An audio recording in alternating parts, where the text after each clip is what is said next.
नमस्कार दोस्तों, स्वागत है आप सभी आपका अपने चैनल में। आप सभी को हरितालिका तीज की हार्दिक शुभकामनाएं। तो चलिए दोस्तों, आज इस वीडियो में जानेंगे हरितालिका तीज कब है, हरितालिका तीज से संबंधित महत्वपूर्ण बातें और नहाय खाए से लेकर पारण तक के बीच में जितनी भी महत्वपूर्ण नियम है और कार्य है भी व्रत में किन किन बातों का ध्यान रखना चाहिए, कौन कौन सी चीज हमें नहीं लेना है, बाल कब धोना है, सरगी का शुभ मुहूर्त क्या है, सरगी में क्या खाना है क्या नहीं खाना है, संपूर्ण नियम विधि आज हम इस वीडियो में जानेंगे। तो वीडियो थोड़ा सा लंबा हो सकता है या फिर बाद हो सकता है, तो आप वीडियो को पूरा ही देखें तभी आपको समझ में आएगा। व्रत में अच्छे से सभी नियमों को अपनाना है। कोई भी कार्य ऐसा नहीं है जो आपको रह गया है या छूट गया है तो पहली बार व्रत करेंगे उनके लिए तो और भी अधिक लाभकारी होगा। जो प्रेग्नेंट है उन्हें किन बातों का ध्यान रखनी चाहिए और कुछ इस वीडियो में ये भी बताएंगे। तो चलिए वीडियो को शुरू करते हैं। इससे पहले दोस्तों, अगर आपको मेरा वीडियो थोड़ा सा भी अच्छा लगता है तो प्लीज आप हमारे चैनल को सब्सक्राइब कर लीजिएगा और बेल आइकन को भी ऑन कर लीजिएगा, जिससे आने वाली हर एक वीडियो की नोटिफिकेशन सबसे पहले आपको मिल सके। तो चलिए दोस्तों शुरू करते हैं और सभी महत्वपूर्ण नियम बातें जान लेते हैं हरितालिका तीज से संबंधित। ठीक है, तो सबसे पहले दोस्तों आप सभी को हरितालिका तीज की हार्दिक शुभकामनाएं इन एडवांस। और साथ में एक चीज और बताते हैं, हरितालिका तीज का व्रत इस साल 2025 में जो लोग इच्छुक हैं उठाना चाहती हैं, जो माता बहनें इस साल पहली बार व्रत रख रही हैं, तो आप लोग व्रत रख सकती हैं। बहुत ही शुभ संयोग बना रहे हैं। किसी भी प्रकार का अधिक मास या फिर माल मास नहीं है, आप लोग उठा सकते हैं। सबसे पहले दोस्तों आपको बता दें कि 2025 में हरितालिका तीज का व्रत कब रखा जाएगा। 26 अगस्त को दिन मंगलवार का पड़ रहा है। ऐसे में 2 वीडियो हम पहले ही डाल चुके हैं, आप उनको जाकर भी देख सकते हैं। वहां पर भी जानकारी दी गई है कि हरितालिका तीज कब है कब नहीं। इस वीडियो में केवल और केवल नहाय खाए से संबंधित और परांत की महत्वपूर्ण नियम विधि जानेंगे। तो सबसे पहले बार तो व्रत को उठाना है और यह भादो महीने के भाद्र पक्ष यानी कि भादो महीने के शुक्ल पक्ष की तृतीया के दिन हम हरितालिका तीज का व्रत रखते हैं। और यह जो व्रत है ना सुहागन के लिए, यानी कि सुहागन स्त्रियां इस व्रत को अखंड सौभाग्य के लिए रखती हैं और यह व्रत निर्जला निराकार रखा जाता है। 24 घंटे का मतलब इस सूर्योदय से लेकर अगले दिन सूरज रहता गया व्रत होता है। ऐसे में आप लोग जो भी मतलब 24 घंटे का यह व्रत रखा जाता है और जिस नहीं रहा जाता वो पूजा पाठ करके अपना व्रत खोल भी लेते हैं। तो आगे आपको इस वीडियो में नियम भी बताएंगे कि आपको अपना व्रत कब खोलना है कब नहीं। हरितालिका तीज व्रत का इस साल 26 अगस्त को किया जाएगा। मंगलवार के दिन व्रत रहेगा तो उसकी एक दिन पहले ही हम नहाए खाए करेंगे। व्रत में नहाए खाए बहुत ही महत्वपूर्ण है। नहाए खाए आपको सोमवार को ही करना है। सोमवार का दिन बहुत ही शुभ पड़ रहा है। ये भगवान शिव को समर्पित होता है, यानी कि 25 अगस्त को आपको नहीं खाए करना है। सोमवार के दिन आप लोग बोल वगैरह धो लीजिएगा। व्रत वाले दिन आपको नहीं धोना है, उसे एक दिन पहले ही, तो क्योंकि सोमवार का दिन बहुत ही शुभ पड़ रहा है। कुछ लोग सोमवार को बोल नहीं धोते हैं, तो देखिए व्रत से पहले ही बाल धोना सही माना जाता है। कोई भी त्योहार होता है तो आप बैल पहले ही धो लें। मंगलवार के दिन तो बोल बिल्कुल भी नहीं धोना चाहिए क्योंकि वो बड़ा दिन माना जाता है। अगर आप सोमवार को नहीं धोते तो आप मंगलवार को भी धो सकते हैं। और जैसे कि शुद्ध सात्विक, उसके बाद आपको भोजन करना है। आपको लहसुन प्याज का सेवन नहीं करना है। तो 2 ऑप्शन है, या तो संडे को धुए बोल या फिर मंडे को बोल रो को धोकर उसके बाद बिना लहसुन का भोजन आप ग्रहण करें। देखिए जिनके पति गुस्सा करने लगते हैं कि रोज रोज जैसे प्याज लहसुन नहीं मिला रहे, ऐसे में भी यह समाचार दे कि घर परिवार के लोग शिक्षक करते हैं तो आप प्याज लहसुन उनके लिए बना सकते हैं, पर खुद ना खाएं। खुद के लिए आप अलग से बना लीजिएगा, लेकिन प्याज लहसुन घर के लोगों के लिए आप बना सकते हैं, क्योंकि यह सुहाग का व्रत है।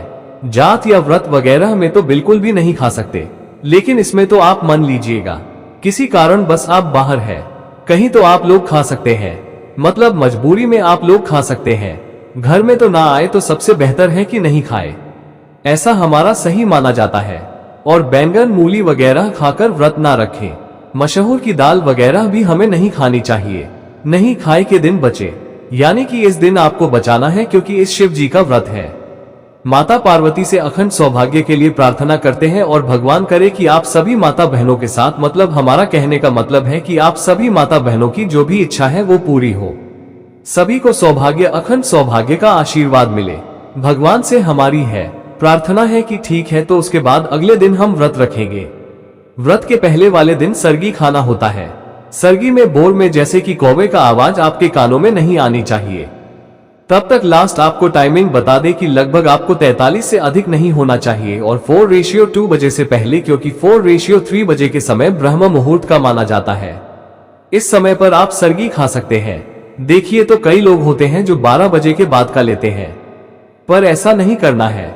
यानी कि जो कौवे की आवाज कानों तक आने से पहले हमारी सरगी हो जानी चाहिए। और जो लोग जैसे कि 12 बजे रात के 12 बजे कुछ भी खा लेते हैं, पी लेते हैं, वो सरगी नहीं करते। लेकिन हमारे घर में सरगी किया जाता है और भी जगह किया जाता है। बोर में सूर्योदय से पहले, जैसे मंगलवार को सूर्य उदय होगा तो व्रत प्रारंभ हो जाएगा। उसके पहले आप लोगों को सरगी ले लेना है, जैसे कि अन्य खाना चाहिए। और एक दिन पहले ही थोड़ा सा मसाला वगैरह, स्पाइस चीज, ओली चीज है, चलिए चीज हमें कम खानी चाहिए। मीठा भी कम खाना चाहिए और इसमें भुजिया वगैरह हम बनाते हैं।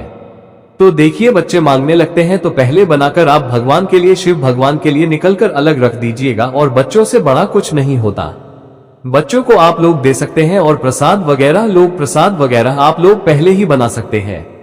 व्रत से 2-3 दिन पहले भी बना सकते हैं। इसमें गुजिया बनाते हैं। और भी क्या नाम आपके यहाँ क्या बोलते हैं, आप कमेंट बॉक्स में बताएं। शाबनाते हैं तो आप लोग बना लीजिएगा। और बच्चे मांगते हैं तो उन्हें जरूर दीजिएगा, मना मत कीजिएगा, क्योंकि बच्चे भगवान का रूप होते हैं। पूजा के लिए आप अलग निकाल दीजिएगा, उसके बाद आप बच्चों को दे दीजिएगा। इसके बाद आपको बता देकर कि आप लोग बोर में, सरगी में आप लोग नारियल पानी, जूस, नींबू, चीनी का जूस, हल्का फ्रूट ले सकते हैं। मिठाई, दही, ठंडी चीज, खीर, सेब, संतरा जो भी मिल जाए वह आप ले सकते हैं। सभी चीजों को आप खा सकते हैं जो हमने आपको बताई, तो आपको बिल्कुल प्यास नहीं लगेगी। सुबह में उठकर अगर आप स्नान कर लीजिएगा, स्नान करके ब्रश वगैरह आप समय पर कर सकते हैं। रात में ही ब्रश कर लीजिएगा। कुछ लोगों का के साथ होता है कि झूठ वगैरह फंस जाता है तो वह निकल जाता है। सुबह में आप लोग दातून भी कर सकते हैं, या खुद का अपना नॉर्मल ब्रश से, ब्रश से आप ब्रश कर सकते हैं। चाय पी सकते हैं, मेडिसिन ले सकते हैं। जो लोग बीमार हैं वो मेडिसिन वगैरह ले सकते हैं। ये सब चीज आप खाकर, और जैसे व्रत रखते हैं उसे समय अनाज नहीं खाते, आप लोग अनाज ना खाएं। पानी, चाय, ये सब शरबत ले सकते हैं। और इसके बाद से आप एक बार और ब्रश कर लीजिएगा। कुछ मुंह में फंस गया तो वो सब निकल जाएगा। उसके बाद से हमारा व्रत जाएगा। आपका ही माता और बहनों का प्रश्न होता है कि क्या हम सरगी खाकर सो सकते हैं? जी सो सकते हैं, लेकिन जो भी नाइट ड्रेस वगैरह पहने हैं उसको बदल दीजिएगा। स्नान कीजिएगा या नहीं कीजिए, कर लीजिएगा। सबसे बेहतर है कि आप अपने घर का कारण वगैरह सुबह ही आप लोग कर लीजिएगा, क्योंकि व्रत के दौरान प्यास लगती है। झाड़ू, पोछा, बर्तन वगैरह आप पहले ही कर लीजिएगा। अपना छोटे बच्चे हैं तो प्यास तो लगती है, तो सुबह ही करके स्नान ध्यान करके फिर सरगी करके सो जाएगा। जितना होता है उतना ही कीजिएगा, बहुत ज्यादा दीप करने की कोई जरूरत नहीं है। बातों को ध्यानपूर्वक समझ लीजिएगा। दोस्तों वीडियो अगर थोड़ा सा भी बड़ा हो जाए तो आप उसको ध्यानपूर्वक की समझें, क्योंकि इस वीडियो में हमने आपको सभी प्रकार की जानकारी देने की कोशिश की है।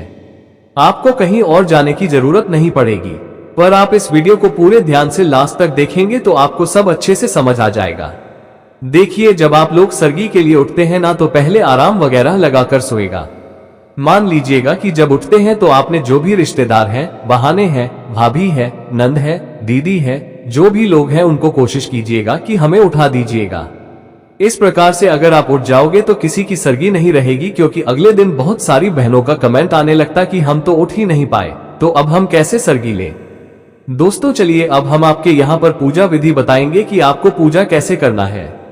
तो जो भी माता बहनें हैं पहले तो उनको अच्छी तरीके से नहा लेना है, स्वच्छ वस्त्र पहन लेना है, स्नान कर लेना है और उसके बाद 16 श्रृंगार कर लेना है।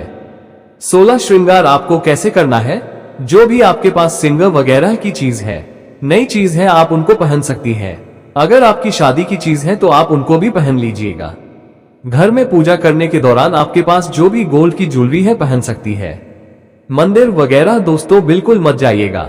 गोल्ड की ज्वेलरी पहनकर मंदिर वगैरह में बहुत ही ज्यादा चोरी चकती होती है, तो आपको डर लगा रहता है, तो आप ऐसा ना करें। घर में आप पहन सकती हैं और विधि विधान से यहाँ पर हम आपको पूजा बताएंगे। पूजा विधि के अब जो भी सामग्री आप उसको एकत्रित कर ले। तीज व्रत के लिए वो सब चीज चढ़कर हम यहाँ पर भगवान की पूजा करेंगे। और पैरों में महावर वगैरह आपको पहले ही लगा लेना है।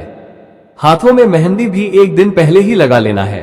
ऐसा तो मेहंदी छूटने लगती है, पर आपको पहले ही अच्छी वाली मेहंदी लगा लेना है, क्योंकि कोई भी शुभ कार्य करने से पहले मेहंदी मनवार अवश्य ही लगाया जाता है, और ये तो अखंड सौभाग्यवती का व्रत है, तो इसमें मेहंदी को आप पहले ही लगा लीजिएगा। सिंदूर सिंधोरा से आप लोग सिंदूर वगैरह भर लीजिएगा। सिंदूर सिंधोरा से आप लोग सिंदूर वगैरह भर लीजिएगा। लाल पीली चुनरी हो तो आप शादी वाली ओढ़नी भी इस दिन आप पहन सकते हैं। अगर नहीं है तो कुछ लाल या पीला दुपट्टा या साड़ी ओढ़कर आप लोग पूजा कर सकते हैं। मंदिर है आसपास तो जरूर जाइए। व्रत वाले दिन ये सभी कार्य करने से पूजा पाठ करके आपका पति है वो तो ब्राह्मण कर लीजिएगा और पति के अच्छी तरीके से पैरों लीजिएगा। अब जैसा कि कई माताएं बहनों का प्रश्न होता है कि प्रेग्नेंट महिलाएं कैसे व्रत रखती हैं, जो प्रेग्नेंट है, गर्भवती है, उनके लिए क्या करना चाहिए, तो अति उत्तम नहीं रहेगा, क्योंकि प्रेगनेंसी में इस व्रत को रखना कठिन माना जाता है। तो आप लोग फलाहार व्रत कीजिएगा। नियम तो नहीं, पर फलाहार करने का आप लोग कर सकती हैं। कुछ क्रिटिकल बच्चे हैं, मतलब डॉक्टर कुछ मना करेंगे कि आप लोग व्रत ना रखें, पर फलाहार करके आप जल पीकर पति से करवा सकते हैं। इतने सारे ऑप्शन हैं, आप लोग देख लीजिएगा किस विधि से करना है। चलिए अब आगे पूजा पाठ, फिर हम रात में सो जाएंगे। कुछ लोग ये भी प्रश्न रहता है कि क्या आप रात में इस व्रत में सो सकते हैं या नहीं सो सकते, इस दौरान हमें क्या करना चाहिए। तो आप लोग जैसे कि भजन कीर्तन वगैरह करते हैं, कुछ लोगों के यहाँ पर शिव पार्वती के गीत वगैरह गाते हैं। अगर जगह नहीं है, हरितालिका तीज व्रत भगवान शिव पार्वती को समर्पित है। इसे भाद्रपद मास के शुक्ल पक्ष की तृतीया तिथि को किया जाता है। इस व्रत का विशेष महत्व है, क्योंकि इसे निर्जला व्रत बिना जल पिए भी रखा जाता है। महिलाएं अपने पति की लंबी आयु, सौभाग्य और अखंड सुहाग के लिए तथा अविवाहित कन्याएं अच्छे वर की प्राप्ति के लिए यह व्रत करती है। आपको हरितालिका तीज पूजा विधि विस्तार से व्रत की तैयारी तीज से एक दिन पहले महिलाएं 16 श्रृंगार करती हैं। रात को व्रत का संकल्प लेकर निर्जला व्रत का नियम करती हैं। सुबह स्नान करके स्वच्छ वस्त्र विशेषकर लाल, हरे या पीले पहनती हैं। पूजन स्थल की तैयारी, पूजा के लिए स्वच्छ स्थान चुने। मिट्टी से भगवान शिव, माता पार्वती और गणेश जी की प्रतिमा बनाएं या मूर्ति चित्र स्थापित करें। पीली लाल चुनरी, फूल, बेलपत्र, दूर्वा, धतूरा, अक्षत, फल, मिठाई, कुमकुम, रोली, दीपक आदि पूजा सामग्री रखें। संकल्प और व्रत विधान, व्रती हाथ में जल, अक्षत, फूल लेकर संकल्प करती है। मैं भगवान शिव पार्वती की पूजा करूंगी, निर्जला व्रत रखूंगी और यह व्रत पति की लंबी उम्र, सुख समृद्धि या अच्छे वर की प्राप्ति के लिए कर रही हूँ। आप गणेश जी का पूजन करें।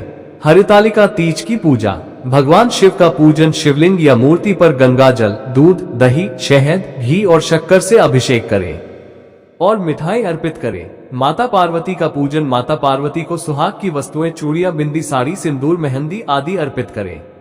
माता को श्रृंगार करके चुनरी ओढ़ाएं। तीज व्रत कथा का श्रवण, हरितालिका तीज की कथा सुनना सुनाना अनिवार्य है। कथा का सार यह है कि माता पार्वती ने कठोर तप कर भगवान शिव को पति रूप में प्राप्त की। आरती, शिव पार्वती गणेश जी की आरती करें। महिलाएं मिलकर भजन कीर्तन करती हैं। व्रत का पारण, व्रत निर्जला रखा जाता है और अगले दिन सुबह सूर्योदय के बाद पारण होता है। पारण फलाहार या जल से किया जा सकता है। हरितालिका तीज व्रत का महत्व, यह व्रत स्त्रियों के लिए सौभाग्यवर्धक माना गया है। कुंवारी कन्याओं को योग्य वर की प्राप्ति होती है। पति के संबंध में प्रेम, अटूट बंधन और सुख समृद्धि बनी रहती है। माता पार्वती की कृपा से घर परिवार में खुशहाली आती है। अब तो आपको आज के हमारे द्वारा दी गई यह जानकारी कैसी लगी, कमेंट बॉक्स में जरूर बताइए और चैनल को अभी तक सब्सक्राइब ना किया हो तो सब्सक्राइब जरूर कर दीजिएगा, क्योंकि हमारे चैनल पर जो भी सबसे पहले वीडियो अपलोड हो, सबसे पहले नोटिफिकेशन आपको मिल सके। धन्यवाद।